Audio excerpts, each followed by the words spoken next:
welcome. It's Friday and it's Stampin' Chat Live. I'm sorry I'm a couple of minutes late. I was dog wrangling. We look after my son's dog in the week when he's at work, and she was not being cooperative today, and I've got someone due to come and mow the grass.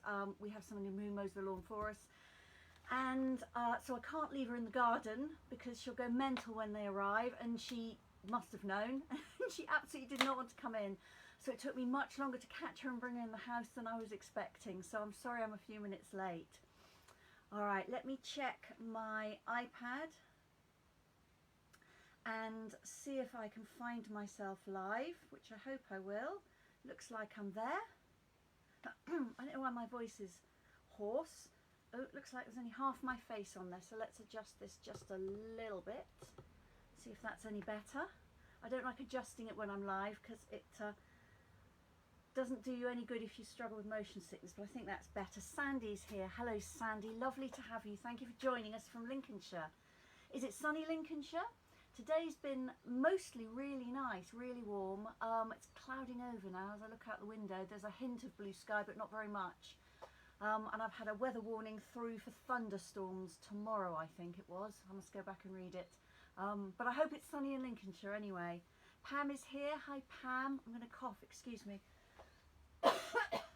Oh dear, let me have some water. I don't know what's the matter with my throat today. Actually, I do know. It's the dog again. I just remembered. I really yelled at her a little while ago. She'd got hold of something she was not supposed to have and was chewing it. She knew she was not supposed to have it. I could tell from the look on her face when she realised she'd been caught red-handed or red-jawed or whatever it would be. And I yelled at her, and I can really feel it. Maureen's here. Hello Maureen. Rosie's here. Hi Rosie. I hope you've got your leg up resting your poorly foot. Belinda's here. Hi Belinda. Oh, Sandy says no, it's overcast but not cold. Oh, much like here then, Sandy. Okay. Now, as you know, if you've been watching me for a while, and I think most of you have been through the microphone tribulations with me in recent weeks, so Facebook have tweaked some things, and some people are finding that they can now use their external microphones.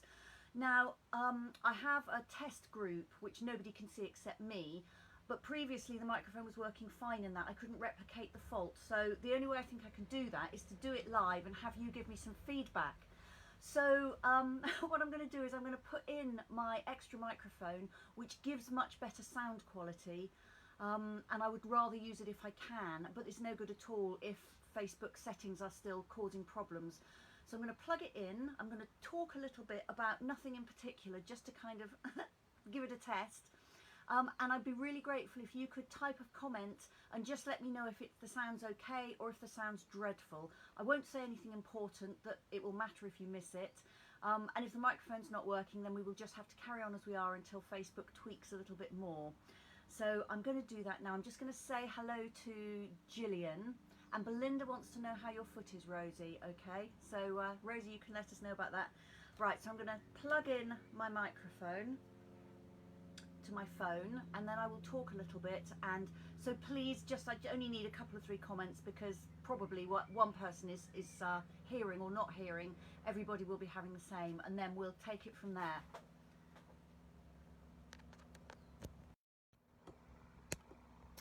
Okay, so that is with my microphone, and what I need to know is, can you hear me? Is it clear? Is it completely impossible like before? I'm just going to talk for another minute or two until I get another comment or two, and then we will see. Okay. Sandy saying loud and clear, excellent. Gillian saying better, fabulous. So it looks like, in that case, thank you Facebook for sorting out the problem you caused us, and hopefully that will now work. Rosie saying brilliant sound, fabulous. Thank you so much, ladies. Right, I will continue like this. That is a great relief because it is so much better with the extra microphone. And Sandy, I loved your comment. Sorry, Sally, you're coming over in French. Gosh, if only I had some kind of universal translator I could just plug in. Wouldn't that be great? Okay, Pam's saying very clear and a bit louder. Yeah, I think the volume is better with the extra microphone. And yeah, and Belinda's saying the sound's miles better for her with the mic as well. Fabulous. Thank you so much. And thank you for your patience in recent weeks as I've been struggling with this problem. First of all, thinking it was my equipment and then finally finding out that it wasn't, but unable to do anything about it because it was nothing to do with me. So that is great. So thank you very much, ladies. Right. So we'll carry on now with today's important information, which is really crafting, isn't it? So I'm going to be doing lots of crafting with you later. But I'll start off as always. I want to know about your week. How was your week? Mine's been very, very quiet actually. I've been at home except for this morning when I drove nearly a mile to go to the post office and then back home. But other than that, nothing really has happened here, which is okay. Not exciting, but it's okay. However, I can report that we have got lots and lots of baby birds. I think the second broods must be coming out. So that's been really, really nice. We have got literally dozens of starlings. It's hard to count them, but at least 25 baby starlings. And that's definitely a second brood because we had as many earlier in the spring as well. And we've got lots of baby goldfinches, baby robin, baby hedge sparrows, baby blue tits, baby great tits, baby blackbirds, baby rooks, and what was the other one I was going to mention? Baby siskins. So that's, oh, and baby greenfinches. I'm really pleased to see the greenfinches. They've been decimated in recent years with some horrible disease. So I saw a pair in the garden yesterday with 2 babies. So that was really, really good. What else? Baby house sparrows. Anything else? Baby woodpecker, great spotted woodpecker has had a baby as well. We normally get those. So yeah, lots and lots of baby birds. So that's been fantastic. I've been watching those. Yeah, I can't tell you how much we're spending on bird food at the moment, but it's really worth it. I'm enjoying them so much. Okay, so has anybody done anything exciting with their week? I'm just scrolling through the comments to see if I've missed anything. No, nothing at all. Okay, well, tell me what you've been up to because I do like to know. Tell me if you've got any plans for the weekend. Right, Stampin' Up news. Last week there seemed to be loads of Stampin' Up news. This week there doesn't seem to be quite so much, which is a relief. So the January to June mini catalogue has now ended. That's gone, all forgotten about. So I hope you got what you needed from that. I've had a preview of the July to December mini catalogue, and I can't remember if I told you last weekend. I may have done, certainly I think it was in my newsletter. It's actually effectively the August to December mini catalogue because of shipping delays caused by the pandemic. You know that, I've talked about that often enough. We couldn't get everything into the warehouse in time to launch the catalogue at the beginning of July for you lovely customers. So it seemed better to delay it for a month rather than have half of what was in there not available for a month or so. So I will be sending out your copies soon. Mine have left the warehouse, my packs of catalogues. So when I get them, I'll be packaging everything up and making sure that if you've taken a class with me or placed an order in the last 6 months, then I will send that out to you. So I'm excited about that. I've seen the catalogue. I've placed a far larger than I planned order for new things because of course one of the perks of being a demonstrator is being able to order things much before everybody else can get them, so that's very exciting. And they too have left the warehouse. I finished my order about 6:45 yesterday morning, and by I think it was 12:30 I checked the tracking, it had left the warehouse. Super impressive. So I'm hoping to get it next week, fingers crossed. So I shall look forward to sharing those things with you in due course. And to run alongside the catalogue, we're going to be having another celebration promotion that will also be starting in August, and it will be for August and September. So that will be a chance for you to earn something for free every time you spend £45 from the catalogue, either the new catalogue or the continuing annual catalogue. So more news on that nearer the time. Okay, this month we've got a designer series paper sale. So all the paper in the annual catalogue that is normal paper, so not the speciality papers, but the normal kind of packs, with the exception of the colour family stacks. So not the brights, regals, subtles, neutrals, or the in colours. not the speciality, but everything else. So I think that's 9 packs of paper. They've all got 15% off them all month. So if you love patterned paper, I suggest that you order it in July rather than waiting till August or September. I've certainly stocked up. Everybody likes to get 15% off, don't they? So that's just a reminder for you this month. I've just seen, before I went live, an email from the lady I booked the haul from, confirming the bookings I wanted for the rest of the year. So all being well, I really, really hope to be able to start some live classes from September, which would be fantastic. Still waiting on the government announcement. They have to remove the social distancing restriction for me to be able to run live classes. I would rather not have to wear a mask. If I have to wear a mask, then I will. But it's really the how close can I get to you restriction that's the problem. So fingers crossed for that. And once I've got a list of everything ready, and we've had the announcement, I should be sending it out to let you know one way or another what's happening. So everything crossed for that. So Pam is saying she got her mini back today after a couple of weeks of being fixed after a truck went into the back of it. Pam wasn't injured, but it smashed up the back of her car. That's horrible, Pam. That happened to me at a set of traffic lights. Really, really horrible. I'm glad you're all right, and I'm sorry about your mini. Hopefully their insurance will stump up and yours won't be too badly affected, but I'm very pleased you're okay. So Belinda is relieved Pam is okay. Yeah, Rosie's saying she's sorry too. At least Pam is okay, but what a nasty shock and so much hassle, isn't it? It's so much hassle to be without your car. So Belinda said, Belinda is a demonstrator on my team, so she's also placed a big order for new goodies. As she says, the new mini catalogue is fab. She can't wait to receive her goodies. Hers was shipped very quickly too. Hopefully we'll be with her on Tuesday. Fantastic. Well, I shall look forward to seeing what you create, Belinda. Okay, my usual reminder, please, if you can like this, that really helps me. And if you can share it, that helps me ever such a lot more. I know some of you are fantastically good at sharing this. So whether you're watching it live or on the replay, I'd be ever so grateful if you could hit that share button so that other people will find me and see these. It's really, really helpful. So thank you in advance for doing that. Right, I'm going to cover you over, I think. Oh, Sandy's also on my team. She's saying her pre-order was as big as Belinda's. So ladies who are not Stampin' Up demonstrators, start saving your pennies, because I think this is telling you that there's going to be lots you're going to like. All right, let me cover you over and move you down, and then you'll be able to see what I'm showing you today. Okay, right, let me find the settings I need, which is obviously going to involve me taking everything out of the stand today. Sometimes I can do it without having to do that, but not today, so bear with me. It's just taking me a moment more, and I'm just going to set my microphone somewhere else, which is gets a better sound when I've got the camera this way, and I'm very nearly there. I'm just clipping cables out of the way. Okay, so I'll probably have to adjust this still just a little bit.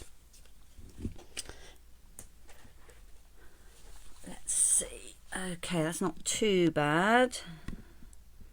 Try and get things straight. This is always a challenge for me. I can never work out. I think I have to mirror image things to get them straight. Not too bad. I think I might just leave that there. It doesn't seem too bad to me. Okay, so I'll move my email. You won't need that for the moment. All right, so I promised to show you the Art in Bloom bundle today. So this consists of a stamp set, a set of dies, and an embossing folder. You obviously don't have to buy all 3 of them, but as always, if you do, you will save 10% if you bought one and then decided you wanted the other, so bought them separately. It's always better to buy a bundle. So the Art in Bloom stamp set is basically a floral set. It's a really interesting one, I think, because there's lots of extra bits and pieces with it. I love floral sets. I always buy too many of them, but I love to use them. They make me happy. I love flowers in the garden, flowers in the house, and flowers in my crafting. So there's a large stamp here with these 3 flowers on it. And I need to tell you that the pictures on here are only 70% of actual size. So if I show you the actual stamp, let me see if I can get it the same way round. You can see that it's actually a lot bigger. This is an E block, so the second largest block. So it's a lot bigger than the pictures here. And then you have 3 images here which are like a watercolour stamp. It looks like watercolour, but you stamp it to colour the flowers in. They stamp quite approximately. They don't slavishly follow all the little ins and outs of the petals, and that means they're actually really easy to use because you don't have to be super accurate. Then you've got a pair of leaves and a single leaf, and stamps to colour those in as well. There's a little group of 3 tiny flowers here. I really like this. This is going to be one of those very useful sets for infilling. Or if you get something that's not quite in the middle, you can then kind of distract the eye with these little stamps. You can use them to make your own patterned paper or to stamp your card base. I love these little kind of stamps. Then there's also 2 sort of border stamps, one with dots and one with stripes. And these would be perfect to use with the Stamparatus. If you saw me using the Stamparatus the other week, was it last week? Just trying to remember. Cannot remember if it was last week or the week before, but anyway, these would be great to use with the hinge step stamping techniques, either on their own or together. And then there are 4 sets of words. Thanks for making me happy, you're a rare find, dear friend, and never not loving you. So words there in a mixture of block capitals and a nice twirly script font. They're photopolymer stamps. So that means that you can see through them, which is perfect for 2-step stamping because you can see where your outline is before you colour it in. So that's the stamp set. Belinda's saying she's glad I'm doing this. She's got the set, but she hasn't used it yet. Okay, we've also got some comments about pre-orders, which is what we call it when we can get our stuff early. So Rosie's saying she ordered a lot too, but Pam has not ordered yet. She's being very restrained. Well done, Pam. Pam's also saying her car accident could have been worse and she's grateful everything went smoothly with the insurance. And Rosie's got a new car, so Pam's saying that she hopes that Rosie loves her new car when she's able to drive it. Rosie says her car's nice, but so much happened on Wednesday before she went to get it. It took away the joy a bit. She sat in it this morning looking at all the controls and the electronics. So if you didn't know, and it's come up a few times, so I will tell you, I'm sure Rosie won't mind. Rosie had an accident and broke her foot in 2 places. So unfortunately, a few days later, she picked up her new car, which is very cruel. So I'm very sorry about that, Rosie. Ruth is saying hello to everyone. Hi, Ruth. Apparently she's getting a faster laptop than this for her 51st wedding anniversary on Sunday. 51 years, Ruth. Congratulations for Sunday. And a faster laptop sounds like a fabulous gift to me. You're going to really, really enjoy that, and it will make so many things easier for you. And I'm all for making things easier and more fun. Okay. So then the other part of the bundle is what is called in the catalogue, and I haven't shown you in the catalogue yet. I'm just going to find the page. It's called the Bloom Hybrid Embossing Folder. It's actually 2 things that are sold as one package, so you can't get just the embossing folder or just the dies. The 2 come together like that. Okay, and I will just show you in the catalogue where you can see these. So you can see the stamp set here on page 116, and then just down at the bottom it shows you the dies and the embossing folder. So there you go, that's those. All right, so I'll show you the dies first.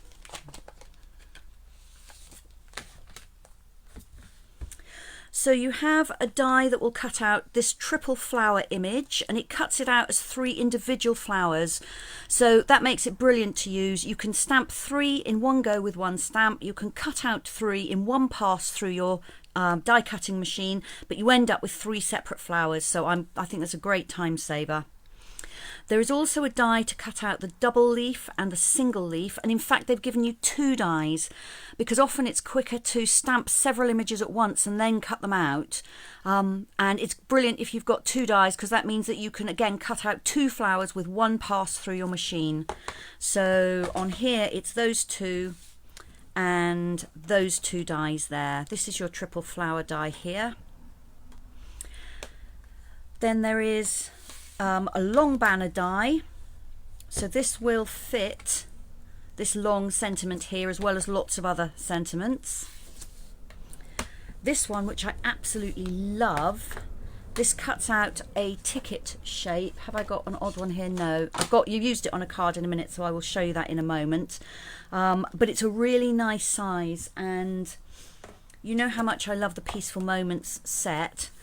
This will fit lots and lots of the sentiments in this set. Will it fit that one? Yes, it will just fit that one too. And this one will fit that one. I think will it fit? Actually, I think it will just fit that one. I think it's just wide enough that way. So they're really well shaped dies. They will work with lots of other sets. You also have an additional die here that will cut out leaves and will also cut little kind of lacy infill in them. So although that doesn't coordinate with a stamp, that will be really useful too. And then you've got this little die, which is the 3 flowers, and I'm just looking on my desk for the little 3 flower stamp, which I can't see. That's not good. I didn't think I'd put it back in here. I haven't. I've taken it out, I've put it on a block, and I'm wondering what I've done with it. No doubt that will turn up soon after I've just told you what a really useful stamp it is. Wonder where that's gone. Okay, well I will hunt for that in a minute. I was just trying to see if this actually cut out the flowers because I haven't tried it, but I don't think it does. I think it's probably too big. So I think that one is a standalone stamp as well. Here we are, look. It's because it's a photopolymer stamp. It had stuck to my catalogue. So no, you can see it's the same kind of shapes. There's kind of, I don't know, funky flowers with some petals longer than the others. But the die is standalone, so that will cut you out little paper flowers. So those are the dies, and then in with the dies you get this embossing folder, which on the face of it just looks like a 3D embossing folder, and indeed it is a 3D embossing folder. I'll show you some card embossed with that in a minute. I'm just holding it up and hoping that you can perhaps see the detail. You have the 3 big flowers in the middle, and then all the way around them you have a scattering of leaves. And there's a lot of detail on here. You've got the veins in the flowers, you've got little dots on the flower centres, you've got veins on the leaves here. And because it's a 3D embossing folder, it embosses all those details at differing depths or differing heights, depending on which way you look at it, which gives you super detailed images. Now what makes this a hybrid embossing folder, and it's the first one we've had in the catalogue, and I've not seen these anywhere else. In fact, I think there's another one coming in the new catalogue, is that you can actually cut and emboss all in one pass. The way it works is you open up the folder, open up the side that has the Stampin' Up logo on it, and on the inside of that side, the die fits in with the cutting blade facing upwards or facing into the middle of the folder, if that's more logical to you. And there's a little raised line around the die, so that is what cuts. So that's the back, if you like, and this is the cutting side. And this will fit around those flowers, and if you just fiddle a little bit, it will lock into place like that. So it does drop out and it comes out easily enough, but if I click it in, and you see I'm kind of moving it and it's not moving, so it is fixed there fairly nicely, which means you can then put your paper on top and it's not going to move. I've just drawn an arrow on here because it just makes it easier for me to work out how to line it up. I put the arrow facing the Stampin' Up logo.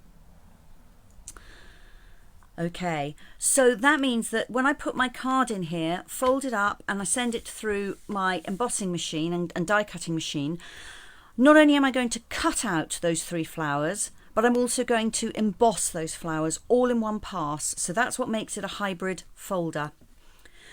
when you're embossing, just a reminder, the hinged end always goes into your machine first, and that's super important with 3D folders because they're so thick.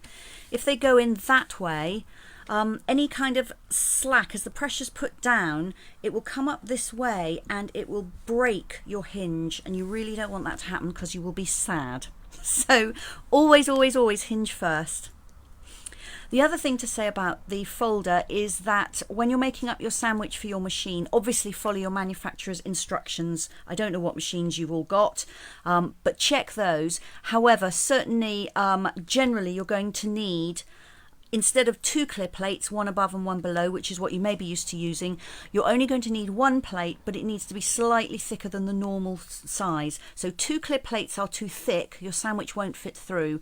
1 clear plate is too thin a sandwich, and there won't be enough pressure to emboss and cut. So I've got one of the old blue plates, which Stampin' Up had when we first brought out the 3D embossing folders.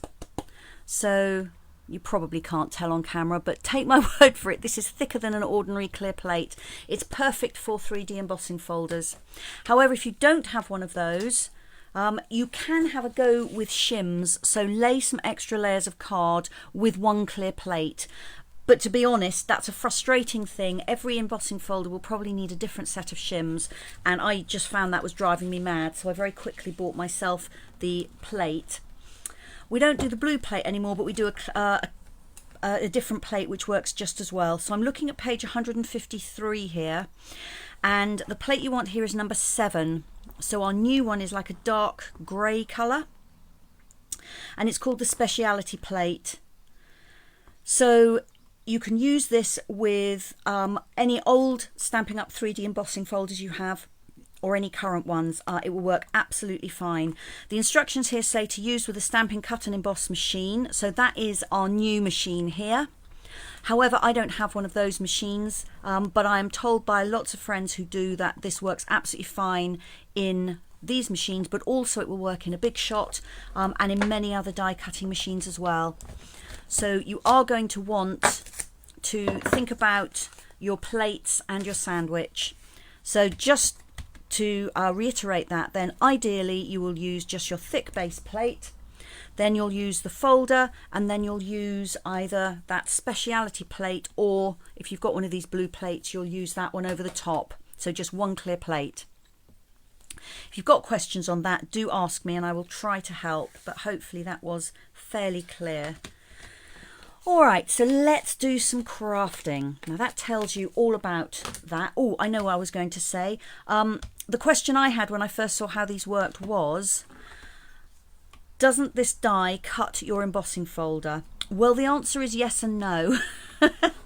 It will make, and I don't suppose you can see, it will make an indentation around those flowers. So this outer line here, I don't know if you can see or not, it has marked the embossing folder, but it's an indentation really, it's not a cut. And if I turn the folder over the other way, there's no hint at all that that's cutting through. There's no feel of a bulge or anything like that. So this folder is designed to be used with the die inside. So I don't think you need to be concerned about that at all. Belinda's saying she's just had a little practice with hers. It's very clever and it works perfectly on her electric Big Shot with the blue plate. That's good to know, Belinda. Thank you. Okay, we've got a little bit on wedding anniversaries here as well. So Sandy's congratulating Ruth and congratulating Terry, her husband, as well. Ruth says her husband said it was 2 life sentences and no time off for good behaviour. I'm sure he doesn't mean that, Ruth. Rosie's celebrating 39 years this year and her husband said the same. I don't know what it'll be like at 51 years then, Rosie. All right, let's do some crafting then. So I'm going to put those embossing things aside.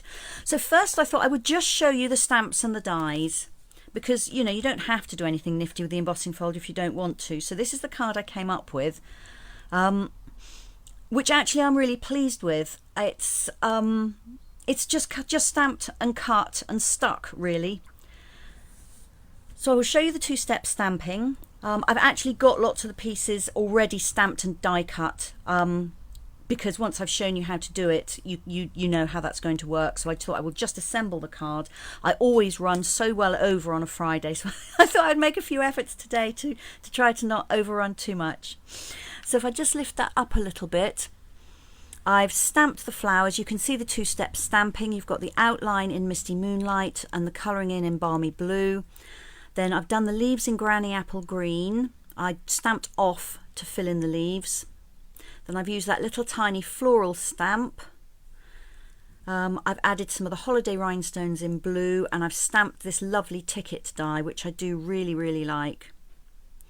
And then just to add a bit more interest, I stamped my card base as well with that big flower image. So that's what I'm going to make. Let me find my bits and pieces.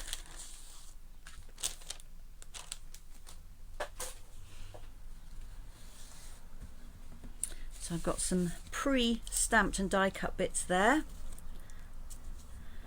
But as I say, I will just show you the two-step stamping. It's very, very easy. So this is my Misty Moonlight, which I'm going to use for the flower outline. Thank you, Rosie. I'm glad you like it.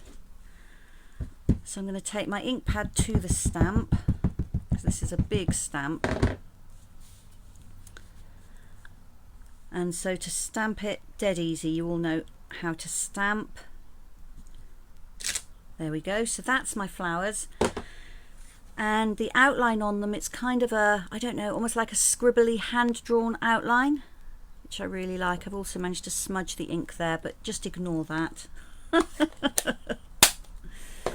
All right, and now I've got Balmy Blue to colour it in. Now there's 3 different stamps for colouring in, so these stamps are separate.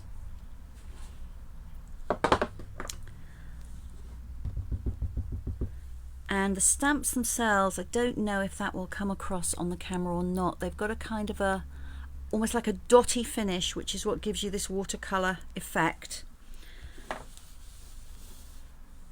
And so because they're transparent stamps, I can see through, I can see where my image is, and I can just stamp down, but I am going to have to move it a bit closer to me. I've got the camera in the way, but let's see how that works. There we go. So you can see that's a kind of, let me get that in for you, there we go, sort of an approximate colouring in, but you can see it's great because you just don't have to be really, really accurate with it. It's not a problem if you're slightly off. All right, so this is the one for this big flower at the top.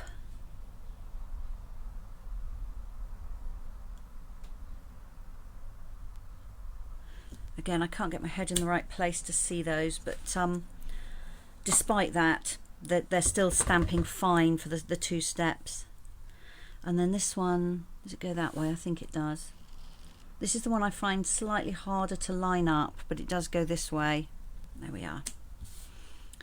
So you've got kind of 2 pokey out petals there, and they go those 2 bottom ones there. So it goes that way up. It looks, I don't know, it reminds me a little bit of a little jellyfish, maybe. Do I mean jellyfish? No, I don't think I do really. I don't know, what does it like? Maybe more like an octopus with kind of the round body and head and then some tentacles coming out. I don't know. Anyway, the tentacle bits go at the bottom of the flower here. All right, so that's the 2-step stamping, very simple. And I'll just do a leaf just to show you how I did that with just 1 ink pad. So of course you could use 2 ink pads like I did for the flowers. But if you just want to do 1, I've got Granny Apple Green here. So I'll stamp the outline and then I'll stamp off once and then I'll stamp the infill. And that just gives me less ink on my stamp, so the veins on the leaf show through even though I've just stamped over the top of them. And then all I did was I cut those out in my big shot using the flower die just as a die. So just as you're used to die cutting, I just matched it up, sent it through my big shot and cut the flowers. I did the same with the leaves. So although we're talking about this special hybrid embossing folder, you can stamp and cut exactly as you're used to doing. Alright, so where are my bits and pieces? Here they are. So the first thing I'm going to do is I'm going to stamp my card base. So I need Misty Moonlight.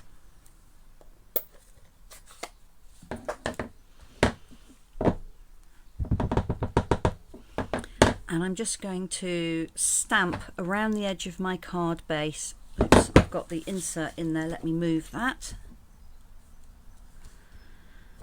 It doesn't really matter which bit of the stamp you do. I don't have to go right across because I'm going to have layers on top.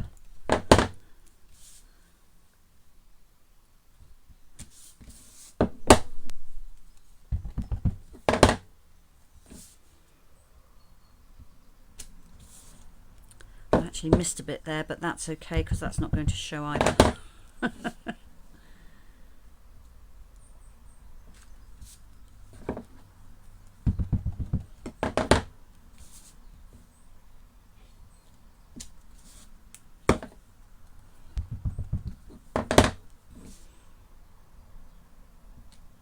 Okay, so I've gone all the way around, but I'm just going to come and fill in some of these little gaps here.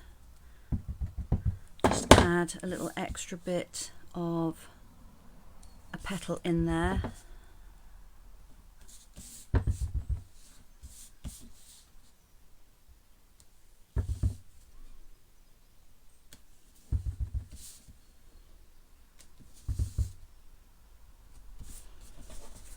There we are.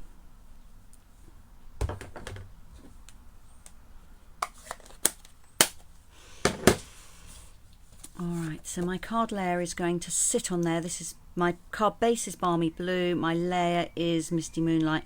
I actually really like this detail around the edge. You can't even particularly see that it's the same flowers I've used on the card front. It just adds a little bit of interest to this card base. So now I'm going to assemble my flowers. So I've got all my die cut pieces here. I've got the 3 flowers, and then I have got 1 large leaf and then 2 of the 2 leaf pieces. First thing I'm going to do is curl them on my bone folder.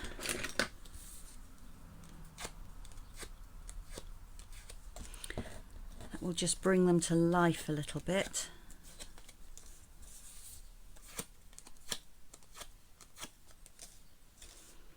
Which one haven't I done? Oh, I've done all the flowers, gosh. I'm working quicker than I thought.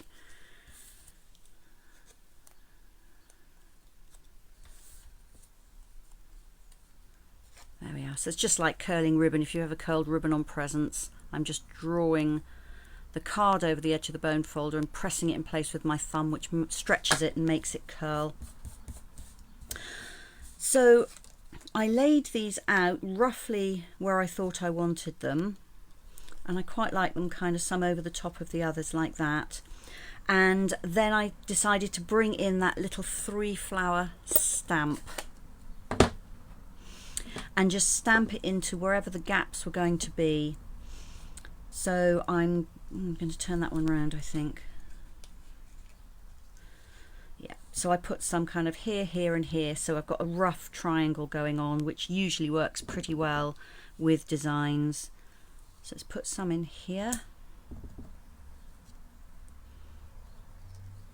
and some down here, and then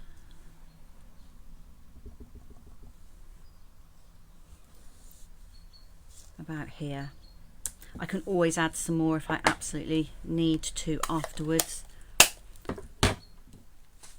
Then I'm just going to glue the pieces in place. So let's put that one in first. Now I'm only going to glue a little section of them so the rest can curl up and away and will be raised. And I know that when this goes through the post it will probably get slightly squashed, but hopefully it will spring back once it's out of the envelope.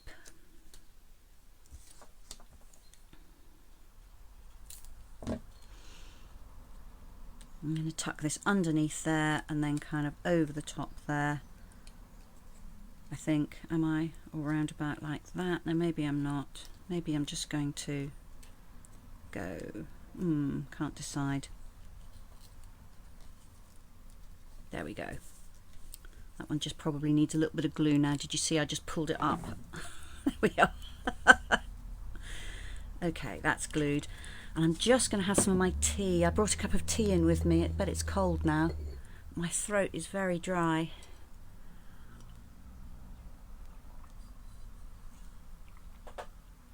Right. So then I'm going to tuck the leaves in. And again, I'm just going to put a little bit of glue on the base of the leaf and leave the rest of it unglued. The glue is strong, so it will stay put perfectly well. And again, it just allows a little bit of movement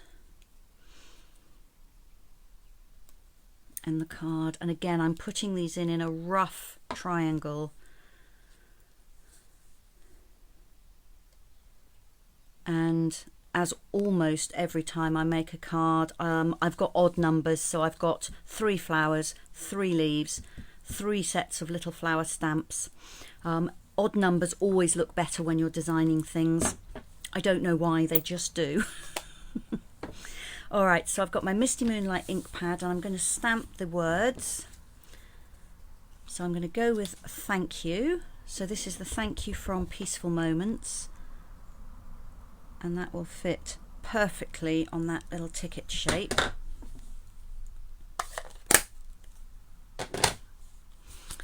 And I'm going to put that up on dimensionals.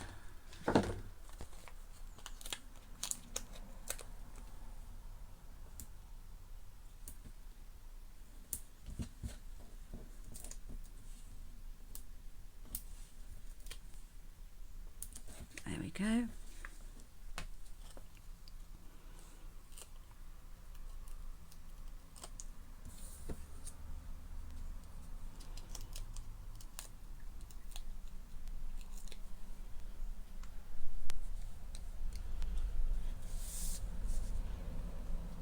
And just tuck that underneath those leaves. There we go. I actually probably should have put that on after I had glued the back of this, because it won't sit very flat, but that's okay. I usually glue in the hand, so that's all right. Nearly time for another container of glue.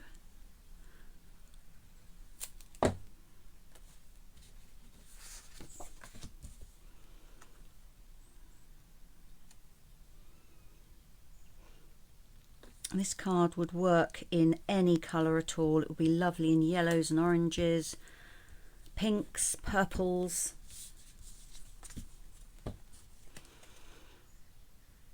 If you make one, do share a photo or email me a photo that I can share with everybody, because everyone always loves to see what each other has made. There we are. So now I just need to add on the holiday rhinestones. If you haven't seen these, they come in a mixed pack. There's red, green, blue, orange, and I think there's another colour that escapes me. Oh, I think it's like a turquoise, like Coastal Cabana, I think. Someone will tell me if I'm wrong. I often colour rhinestones using my stamping blend so that I can get them to coordinate. But the holiday rhinestones pack is actually a really handy set. Colours that work with all sorts of things. I'm just kind of dotting these about a little bit.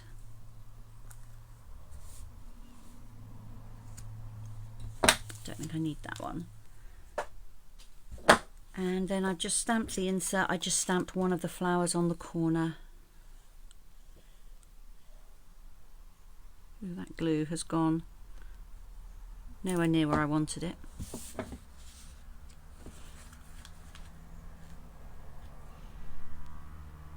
There we are. So there is my completed card. Here's the one I did earlier as well. So you've got 2 to look at. They're slightly different to each other, but they're basically the same card. Thank you, Gillian. I'm glad you like it. I'm going to clean my stamps and leave you with that to look at while I do so.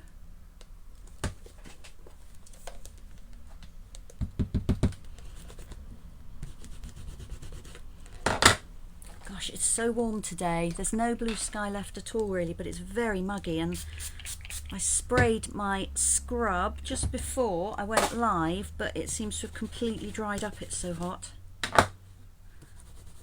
I've got the window open. I couldn't bear to shut all the windows, so I'm hoping that the traffic noise isn't bothering anybody. It's probably better given that I'm able to use my separate microphone now. When it was just the microphone in my phone, then obviously that picks up absolutely all the noise at equal volume. It's not very directional.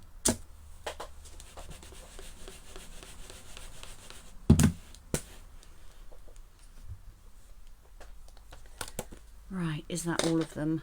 Yes, I think it is. Okay, stamps out of the way. Put the cork back on my scalpel. Don't want any nasty accidents. And make a bit of space, and I'll show you card number 2.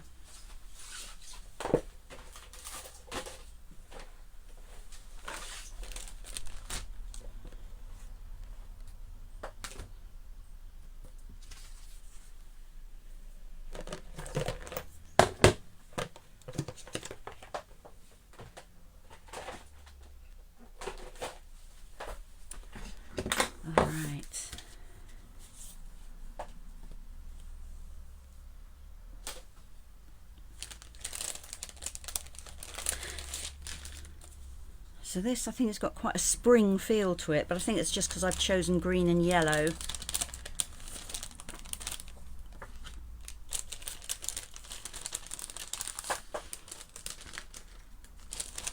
And again, I've pre-prepared some of the bits to make one of these cards, but I thought I would show you how I've done the die cutting and embossing together, and also how I've inked the flowers.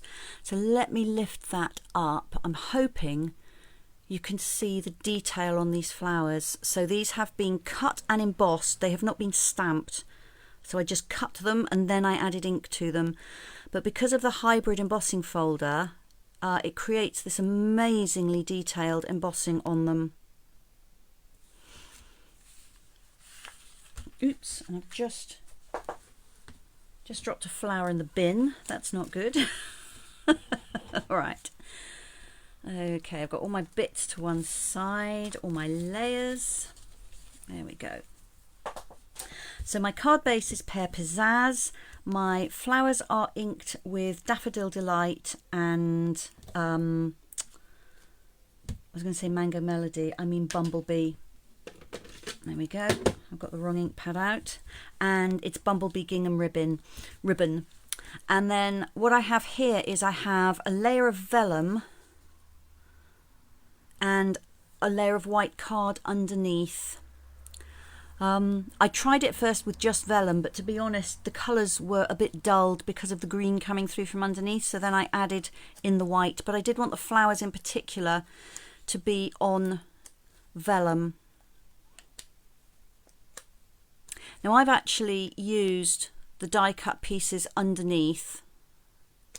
I could have just put through a piece of white card on its own and embossed it and then added the vellum on top, which is what I think I'm going to do this time around, so you can see a second option. So I'm going to need my embossing folder, and I'm going to need the die that fits in there.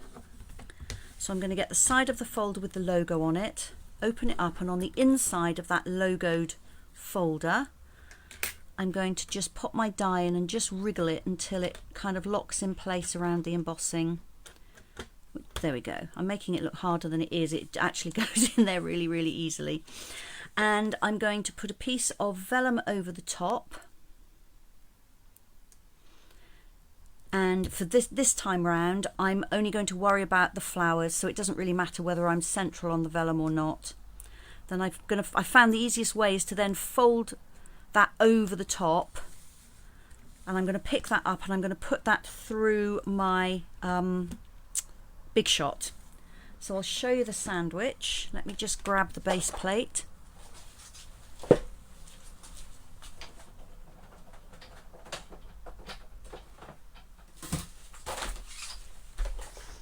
There we go. So I'm using my thick base plate, but I haven't got that extra layer on top. Then I've got my embossing folder. So I've got the die in the folder with the cutting blade up. I've laid my vellum over the top, and then I'm going to shut the folder, and this is the hinge end, and that's going to go into my machine first, that side. And then over the top I'm going to add my speciality plate. I can barely fit my Big Shot underneath the camera, and if I do, you can't really see what I'm doing, so I'm just going to step to the side and do this over on my other table. So I'll be back very shortly.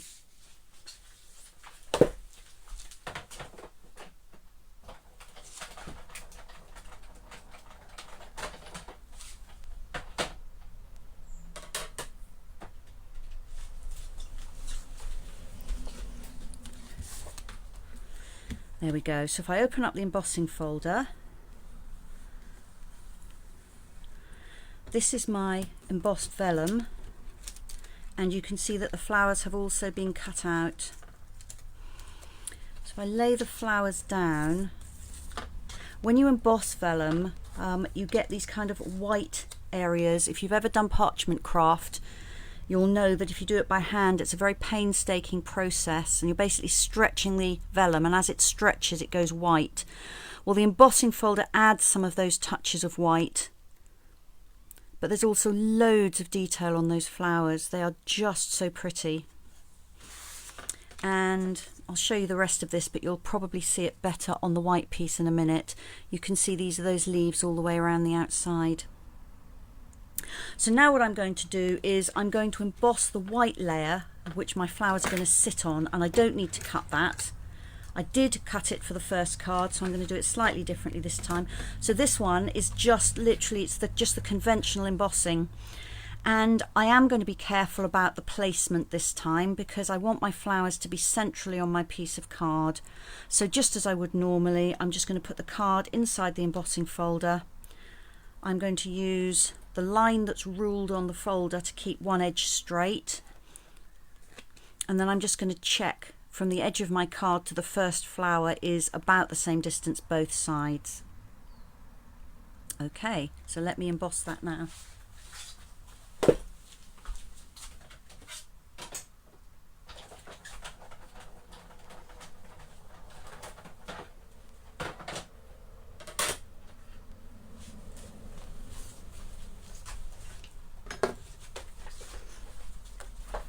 So the sandwich for that was exactly the same as for the vellum. The thick base plate, the embossing folder with the card in it, and the blue plate on top. And then I'm hoping you can see the detail on this. This is so 3D, it's just absolutely stunning.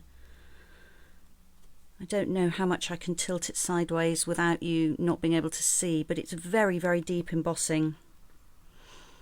And if I show you the other side, which is the indented side, you can see perhaps the depth there as well. Absolutely gorgeous. Alright, so that layer is going to go on my card, and I can put it that way round or I can put it that way round. For me it looks better that way round. But before I glue that in place, I'm just going to show you how I inked the flowers, because an inked flower just takes a few minutes to dry off. So I've got one of my trusty blending brushes here. This is the one that I use for yellows, and I'm going to pick up some Daffodil Delight ink. I'm just going to work that on a clear block just to make sure I don't have any blotches on here.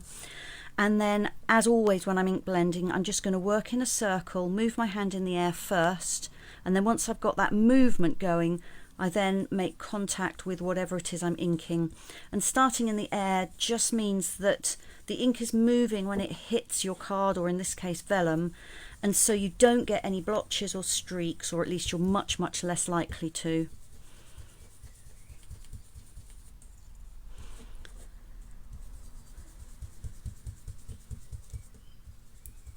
So I'm concentrating on the edges here, but I'm actually going to do the center a slightly darker color, so it's perfectly all right if I end up with yellow all the way across evenly. I'm not trying to be super careful or do this in any particular way. I'm just coloring the vellum. If I wanted a very, very soft effect, I could color it on the back, but I'm happy for it to be a little bit more vivid, so I'm coloring it on the front. And then for the center, I've got my bumblebee ink here, and I've got a sponge dauber, and I'm just going to pick up a little bit of bumblebee ink, check it's not too intense, that looks all right, and just go straight up and down in the center. There we are. Now when I'm teaching people to use a dauber, I always say don't dab like that because you get circles, but actually that's exactly what I want in this instance. I want that circular shape in the middle. Don't know if that's showing. Let's lay it on there, hopefully you can see. So I'm going to set that aside to dry just while I do as much else of the card as I can.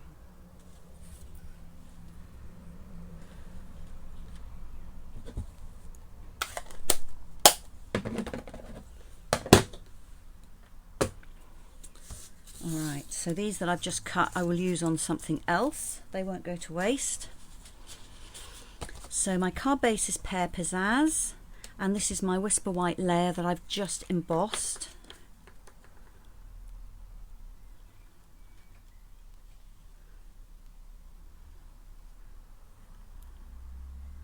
Welcome Sheila, your name's just come up. Glad you can join us for some crafting this afternoon.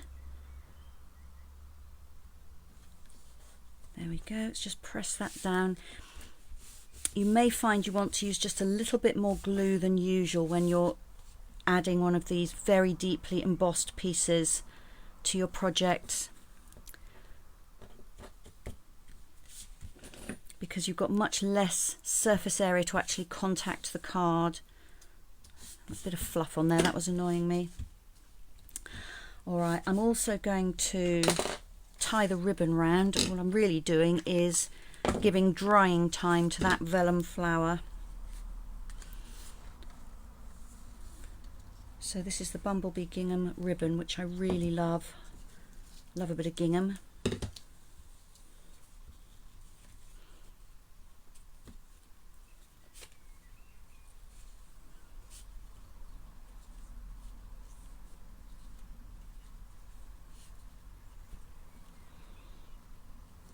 Always a challenge tying a bow live on camera. Let's see if I can do it first time. Maybe.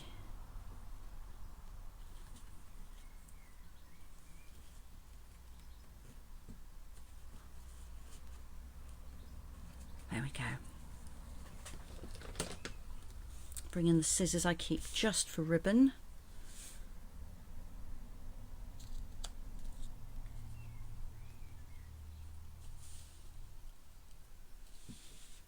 Sorry, I think I went right off what you could see there. Looks about right. So now I'm going to bring in my flowers.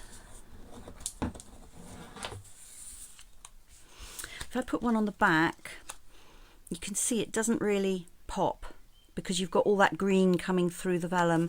But if I put it on the front, it's much yellower, so I think it's nice on this white. I'm going to just curl the petals. You have to be quite gentle with vellum, particularly when it's been embossed, because it can want to tear a little bit on those lines if you're really brutal with it.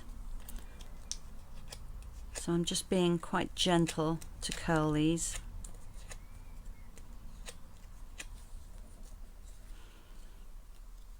I don't know if this one's dry. It's not quite dry in the middle. So I'll try really hard not to spread that slightly wet ink everywhere. If you're doing this at home, obviously give it plenty of drying time. Alright, so now I'm just going to match up the flower on here with one of the vellum flowers. So that one fits there. And I'm just going to glue in the centre where I've got that darker ink. because the thing with vellum is that if you're not careful, the ink shows through on the front, which doesn't look so great. But I think I can get away with it if I just put it where that darker ink is. I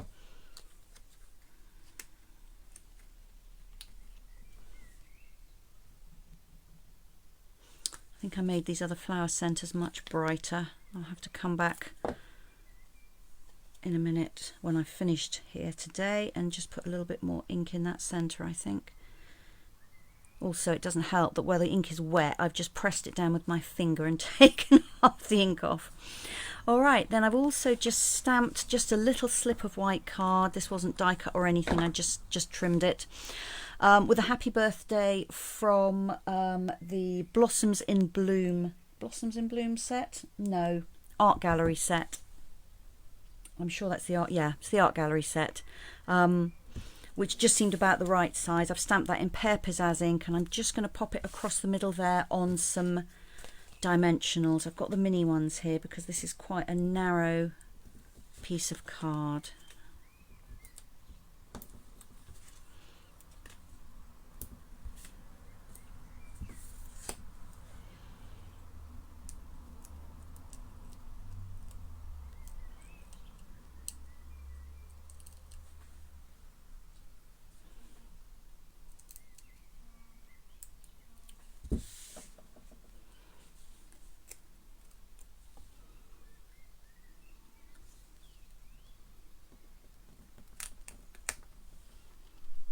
I'm just kind of nestling that in. I wanted it underneath this flower, but I also want it to be readable.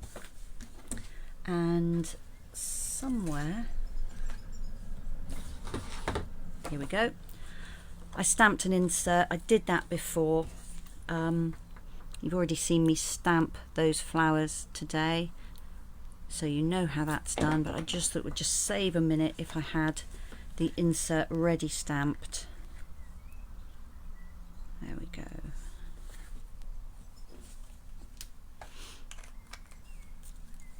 So that is my second card. So for this one, I used the hybrid part of the embossing folder by tucking the die in there and then cutting and embossing the flowers all in one pass through my machine.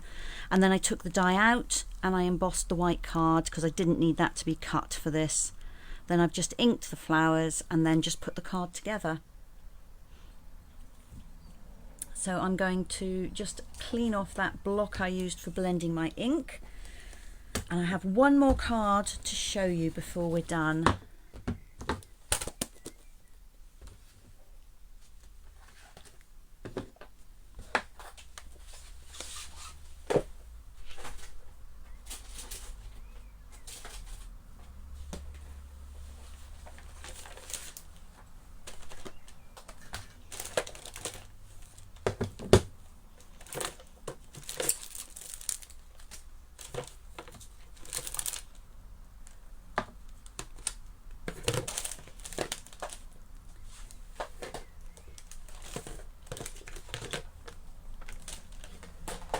Right, so my final card is a pink one. I've got a little spider running across my desk. Can you see it here? Let's just try and get rid of that. If it was a big spider, I'd be running for the hills, but I can deal with money spiders. Okay, so I've gone with pinks for this one, and actually the one I'm going to do for you has got a bow on it as well, because I only decided when it was all too late that I wanted a bow on this. And I wanted the bow to go where I'd stuck a flower. But anyway, that's fine. So I thought I'd do a get well card this time. And what I've done this time is I've stamped the flowers and then I've put them through the hybrid embossing folder. So I've done the two-step stamping, and then I have die cut and embossed them all in one pass. I didn't know if you could do that, and the answer is you can. And I'll just show you a little trick for getting it right.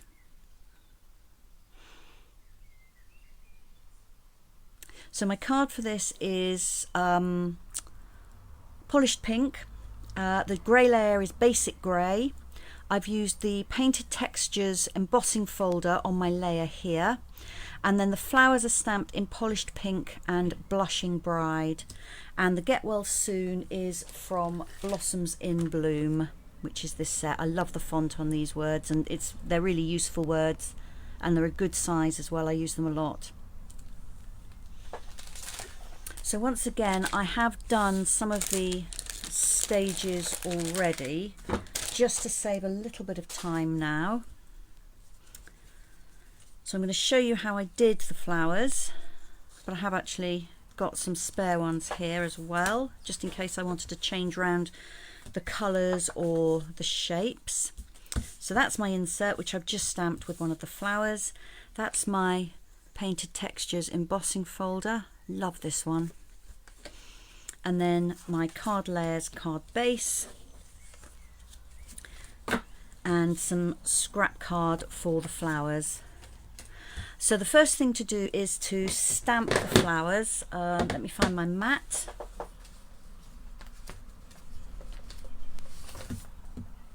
There it is. Despite having a large desk, by this stage on a Friday afternoon, every inch is covered in something, so things get buried very easily. Alright, so I'm going to bring in my large 3-flower stamp. I've got a basic grey ink pad. So I'm just going to ink up those flowers and then stamp them. And actually they're beautiful just like that, aren't they? Again, you could make lovely patterned paper just by stamping the outlines. I'm going to bring in my infill stamps for those flowers to colour them in. Oops. And I'm going to do a couple in Polished Pink, which is my main colour.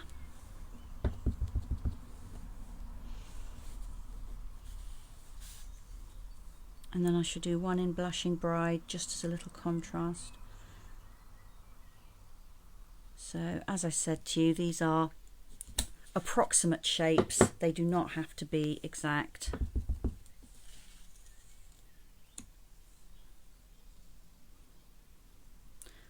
Which makes them really easy to line up, because you don't really have to line them up. So there's 2 Polished Pink flowers, and let's just do one in Blushing Bride.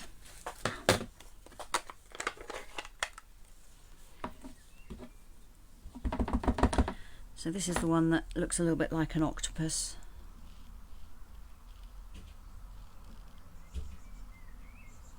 At least in terms of lining it up. There we are. So that's my 3 stamped and coloured in flowers.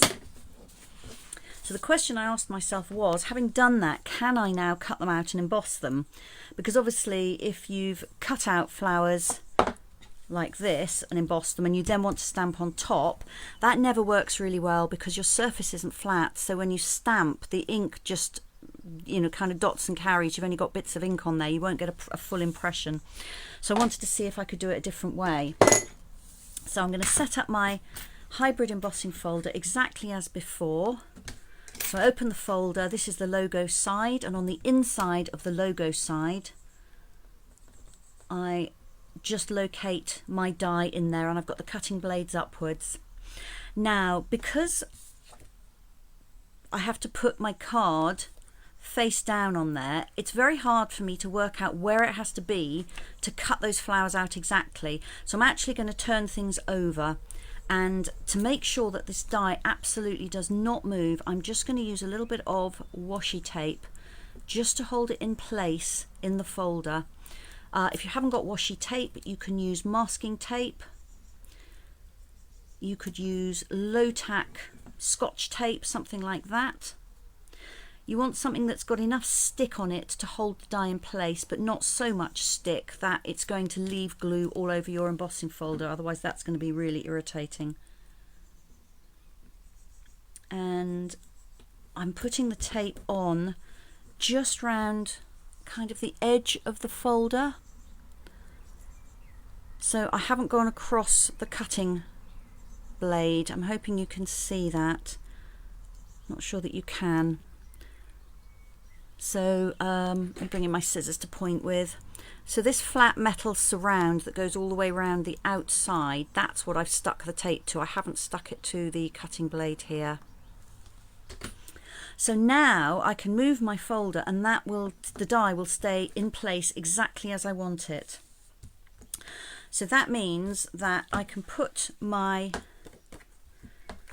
card in here, turn this over and play around as much as I like, lining up my stamped images, and I can see through the folder and see how to do that. I'm hoping that's showing. I'm just going to let my iPad catch up so I can make sure there's not, yeah, that looks like you can see that okay. I didn't want there to be too much reflection on there.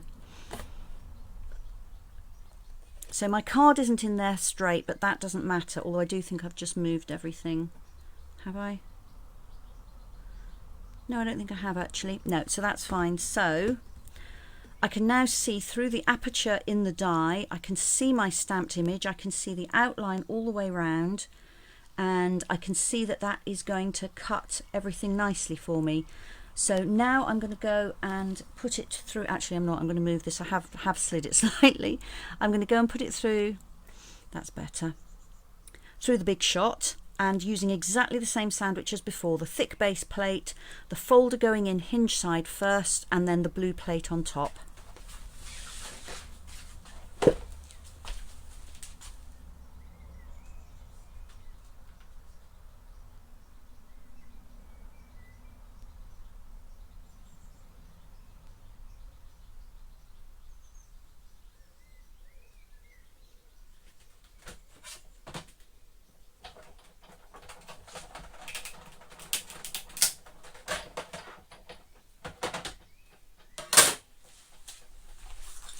There we are. It took me a moment extra because I managed to move the card as I picked it up. Okay, so my die hasn't moved. This is my card, and these are my cut and embossed flowers. Let me put them on something dark so you can see them.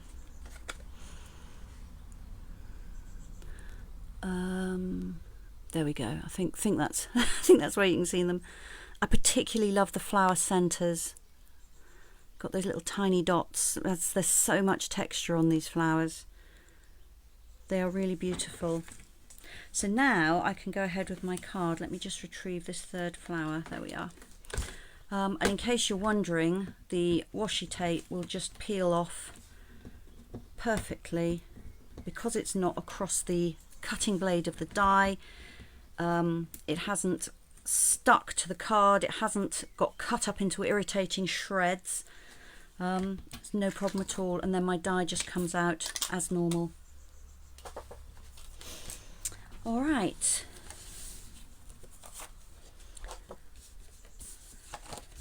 So I'm going to stick these two layers together first of all.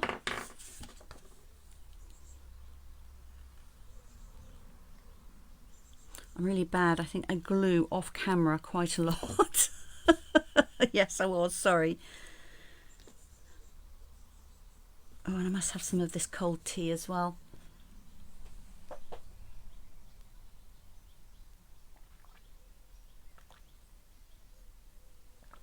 Yeah, definitely cold. I drink my tea black though, so it's not quite as unpleasant as it might be if it had milk in it. All right, let me curl these flowers just gently. I don't want to flatten out any of that embossing. They're quite pliable anyway because they've been embossed, so the fibres have been stretched quite a lot. And now I'm just going to arrange them, but I am going to bring in my bow, which I tied earlier. I've only recently learnt how to tie these double loop bows. If any of you don't know and would like to know, I can show you in a moment how I did that. So I want that down there. I haven't stamped my words yet, but I want my words, I don't know, kind of there probably. Or do I? Do I want the words there? No, I think I probably want the words there. So now I'm just going to play around and arrange these flowers.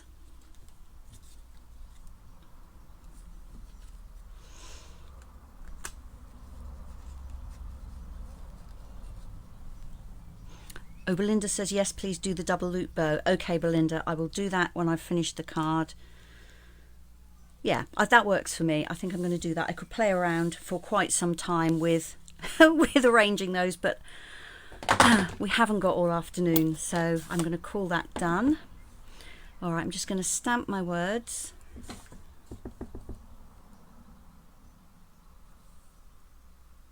Hoping this is going to be in the middle and straight. It's not brilliant, but I think it will do. It's going to have the bow over the edge, so it's not going to be completely seen. All right, so I'm going to stick all my flowers flat. How to do this? I think actually I'm going to put the words on first and then stick the flowers over and around my sentiment strip. It's probably the way I did the first one, but I can't remember because I made it quite a while ago. Do you ever do that? Think, oh, I'll make one of those again, and then when you look at it, you can't remember quite how you did it. Or is that just me?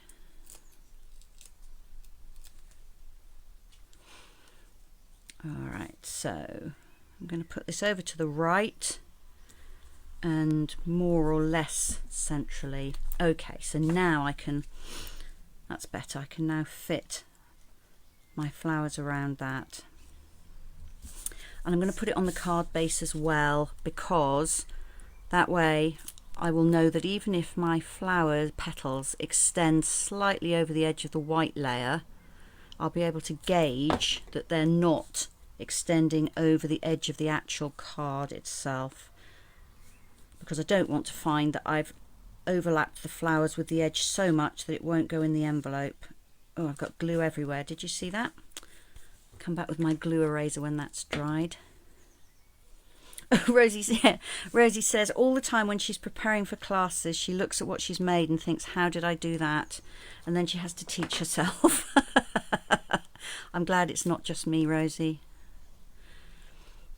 So again, I'm leaving the edges unglued, but I am putting a reasonable amount of glue in the middle just to make sure that the uneven surfaces, because I'm sticking embossed to embossed card, that make sure that the uneven surfaces do actually stick together. Okay, just going to tuck that bow there just so I can try and balance everything.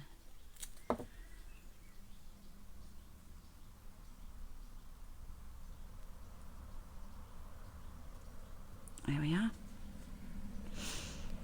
And then needs to go behind that one, I think.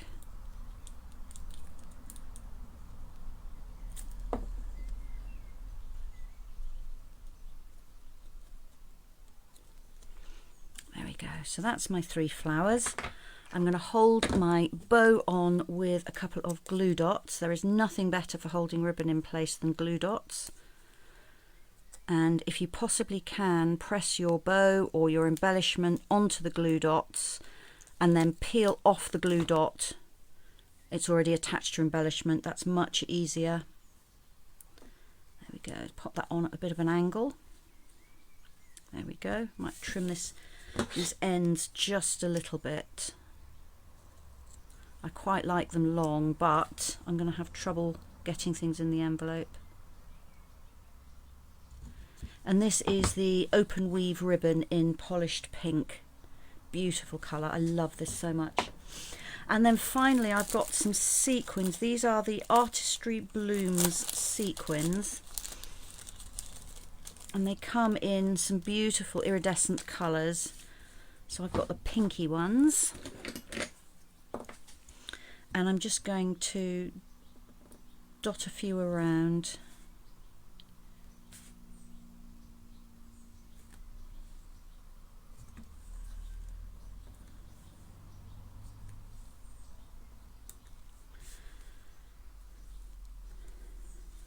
So I think that's enough on this one. I did 5 on the previous one, but I think 3 is enough for this. So again, I've gone with odd numbers. As you can see, I've got 3 flowers, I've got 3 sequins. Yeah, I like this much better with the bow.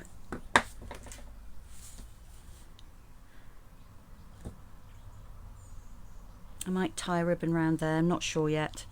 So anyway, that's my finished card number 3.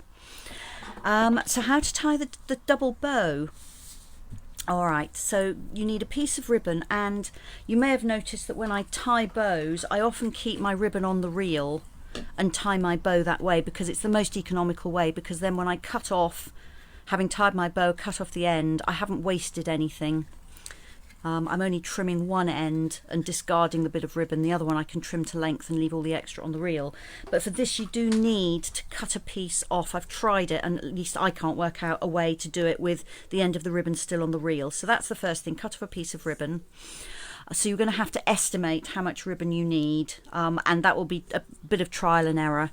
Give yourself more than you need to start with, and I would practice just on an old bit of ribbon or even a bit of string, just to get the feel for this.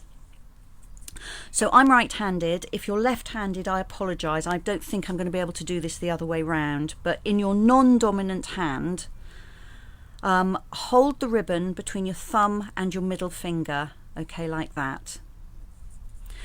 So this is one end of the ribbon, and I've got the tail of the ribbon coming down and off the palm of my hand by about a good 2 inches, 5 centimetres. The longer the tails on your bow need to be, the longer this end needs to be. So if I wanted really long tails, I would have that a lot longer, but I don't think I need it that long for this. So I'm holding that ribbon at the moment on my 3rd finger there, and then I'm going to lay it on top of my index finger. I should have given you a minute actually to go and get yourselves a bit of ribbon. So if you've got a bit of ribbon handy, you can work along with me. But if not, you can just rewind this and work along with me to learn how to do it. So let's start again. Laying that on my 3rd finger of my non-dominant hand and holding it with my non-dominant thumb. Then I'm going to lay it on top of my index finger. And the important thing to note here is the distance between my index finger and my middle finger is going to be the width of the bow from one side of the left loops to the other side of the right hand loops, okay? So that distance there is this distance here from the top of my index finger to the bottom of my middle finger. So again, you're going to need to just play around with that a bit and get used to that. And then I'm going to wind this ribbon in a figure of 8. So I've gone over my index finger. Now I'm going to come between my fingers and go over my middle finger, behind my middle finger, back over my index finger, between my fingers again, and over my middle finger. And if that's getting confusing as to how many times, you need to end up with 2 loops on your index finger and 2 loops around your middle finger. If you've got that, then that's basically going to be your double looped bow. So then I'm going to bring the long loose end of the ribbon back up between my fingers, and I'm going to put it down between my fingers on the other side. So down between my fingers nearest the palm of my hand, and pull through that loose end. Then the loose end comes back round between my fingers, across here and underneath it. All right, once I've done this, I'll do it again so you can see the whole thing in a bit more of a fluid way. So this is forming the knot on the bow, and I'm just going to pull that tight. So I've now created a knot between 2 loops on each side, and then you just take that off your fingers and you've got your double looped bow. So let me undo that, and I'll do it again with fewer pauses. Okay. So hold it on my middle fingers. I think about how much space I need between my loops, and I spread my index and middle fingers on my non-dominant hand. So the ribbon goes over my index finger, between my fingers, around my middle finger, between my fingers, over my index finger, between my fingers, over my middle finger, between my fingers. That gives me 2 loops on my index finger and 2 loops on my middle finger. Then the ribbon goes from between my fingers, across the loops, through to the back, back round to the front, and then up and under the loop I created between my fingers, and then I just pull that tight. There we go. And you can pull that loop more to the middle, you can tweak your loops a little bit, but that essentially is a double looped bow. Much easier than I thought. I just practiced a couple of 3 times and yeah, it's there. I really like that. I'm going to be using that kind of bow a lot, I think. So I hope that helped you learn that bow method. I'm just going to bring in the 3 cards that I've done this afternoon to show you, and then I'm going to sign off because it's 3:30. How can it be 3:30?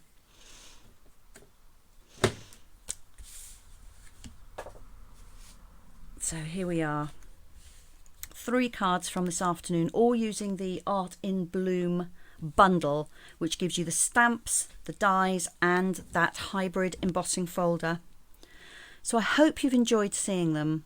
I've really enjoyed playing with them. It's an absolutely fabulous set of things. You can use just the stamps, you can use the stamps and the dies, you can use just the dies with the embossing folder, or you can use everything all together. So I'm going to cover over the lens and just bring you back up to say a proper goodbye. There we go.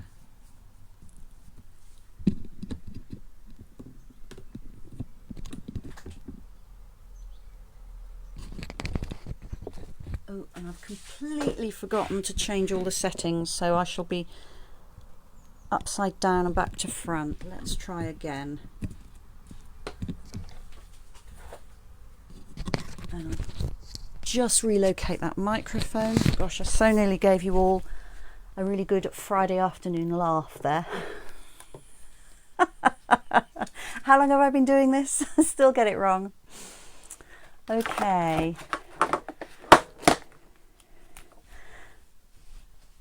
Belinda says that she needs more practice on her bows as it resembles spaghetti. My first attempt was definitely spaghetti, Belinda, so don't worry about it. Just have another go. Thank you, Maureen and Pam. I'm glad you liked the cards, and I hope you'll be doing double bows everywhere now, Pam. Okay, so next Friday I should be back here at 2 o'clock. I'm going to be showing you the Picture This dies. They're quite new to me. I've only just got them and I think they've got loads of possibilities, so I thought it would be fun to have a bit of an explore of those with you. I should have shown you them when the camera was still down on my table, so I'm just going to hold them up. This is what they look like. So there are 2 dies in there, and you can use both the positive and the negatives, and I'll be showing you how next week. So I hope you have a lovely weekend. If you're able to like and share this, thank you so much for doing that for me. That really helps me. And I'll look forward to seeing you again next weekend. Take care and happy crafting. Bye-bye.